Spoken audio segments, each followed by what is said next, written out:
sorry, the number you have dialed is not in service at this time. Ladies and gentlemen, please take your seats. The show is about to begin. Top of the afternoon, South Africalings.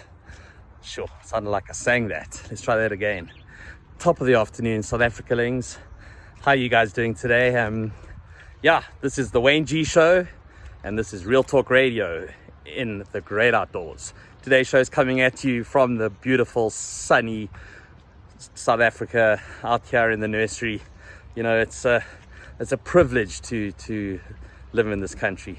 You know, as rotten as it is, and as violent as it is, and as corrupt and, you know, unique, I think that's the word, as this place is, there's no other place like this, guys.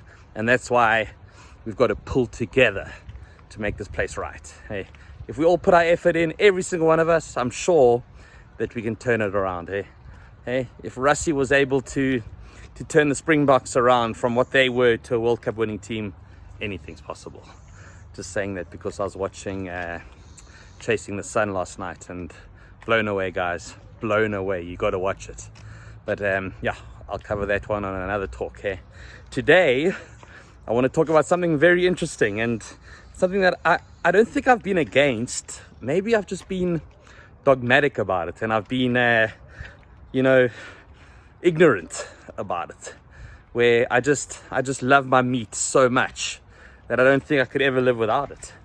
So today's topic of conversation on Real Talk Radio, the Wayne G Show, is to meat or not to meat. That is the question.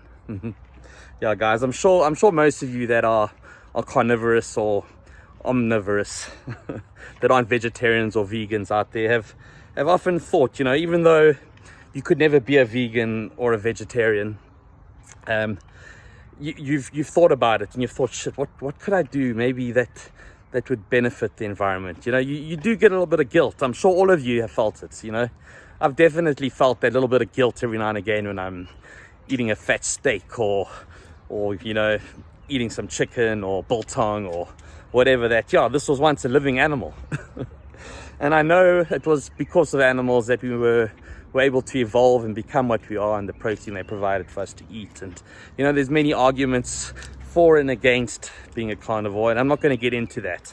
I'm rather going to talk about, you know, a personal experience that I had, where there's a company called The Vegan Chef, and they've been trying for ages and ages to get into our restaurant here at Cheers on Montrose. And I've always I've always given him back, because I've just not felt the philosophy, or maybe it's just that I was anti-vegan, I don't know, or anti the obnoxiousness of veganism, where it's almost like, you know, like I spoke of yesterday, existentialism, where you want to live your life according to your values and your means and your ideologies, and you don't like it. You really don't like it when somebody else pushes their opinion onto you. And I've often found that with the vegans I've interacted with, where their ideology, they seem to want to push it onto you. And, you know, no matter what it is, you know, strong-minded people don't like having things pushed onto them. They just don't like it, and they start to kick back. So you start kicking back against being a vegan because you don't want to be like them. You know, you don't want to be obnoxious, and you don't want to be opinionated and self-righteous and all those things that, I'm sorry, a lot of vegans are. I'll call a spade a spade. Real talk. You know, they believe that because they only eat vegetables, that they are somehow superior to us. But being in the nursery game, beautiful nursery, I'm telling you right now, and you can quote me on this, that plants have feelings. They definitely have feelings, guys. Plants are incredible beings. And you know what? Just because they don't have a central nervous system doesn't move away from the fact that they have feelings, guys. You know, when a tree's cut down, the trees around it try and feed it with their roots. So what is that, guys?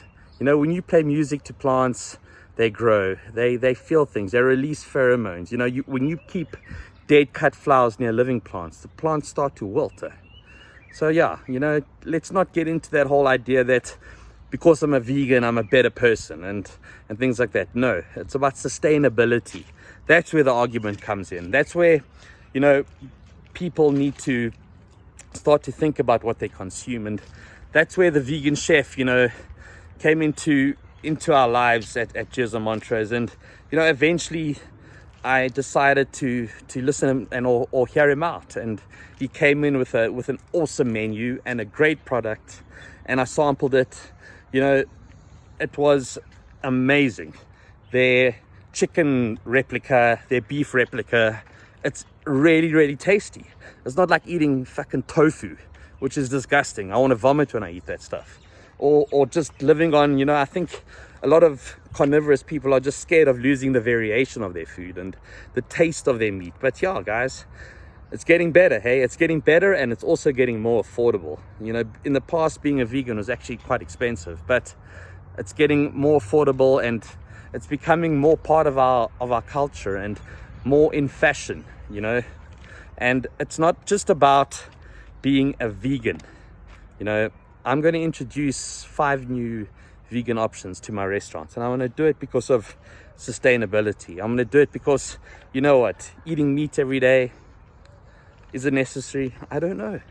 I don't know. What do you guys think? What do you think about the whole vegan versus carnivorous versus different eating ideas and that? And I've heard about an eating methodology called flexitarian, where you're just more flexible with your eating, and that flexibility allows you to eat less meat.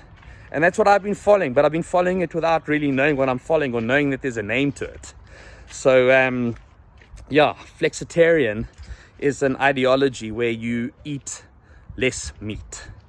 So you incorporate more vegetables into your diet, and you eat about a 70% plant-based diet. And I've totally cut milk out of my diet, and I actually feel pretty damn good without milk.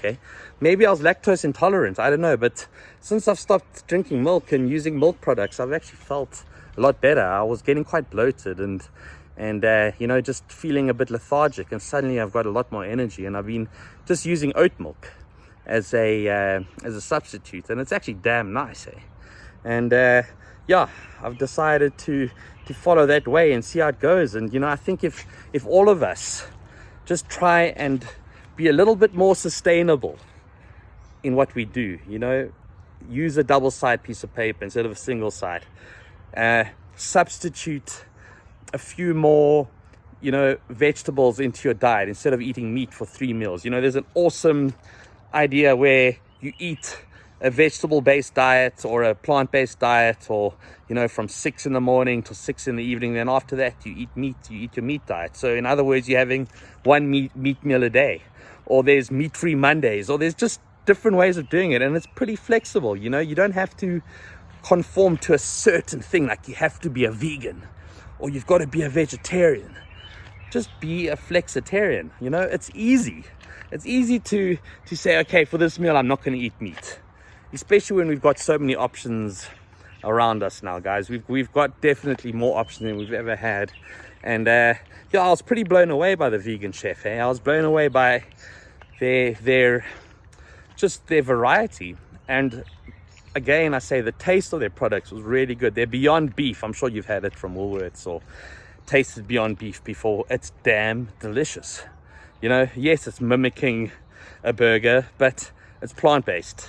So and by eating less meat, I think we're giving back to our environment, guys.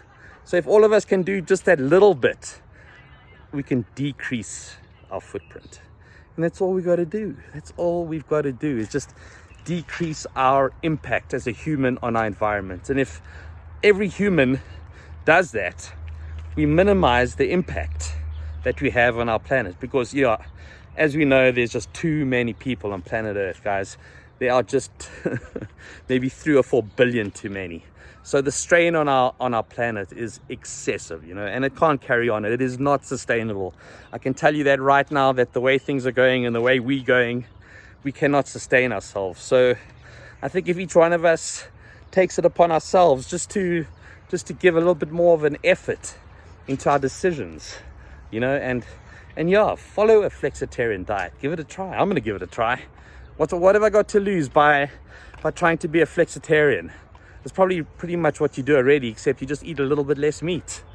How hard can it be, guys? And I'm sure that it has a massive impact. And I think even on our health, you know, when I was reading up about flexitarian and how, you know, they did a study in the UK across about 450,000 people that adopted a flexitarian way of living, where they reduced their meat consumption and increased their vegetable consumption, and things like cardiovascular disease decreased, type 2 diabetes decreased, and then, you know, qualitative things like your emotional well-being increased because you felt a bit better about yourself, that you were just doing something for the environment. And that's an important thing too, you know, doing something that makes you feel good, makes you feel like you're giving back, even if it's the smallest thing.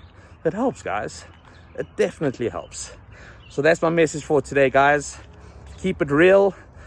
Peace and love coming at you from the nursery, as I promised. Have an awesome day, guys, and take care. Adios.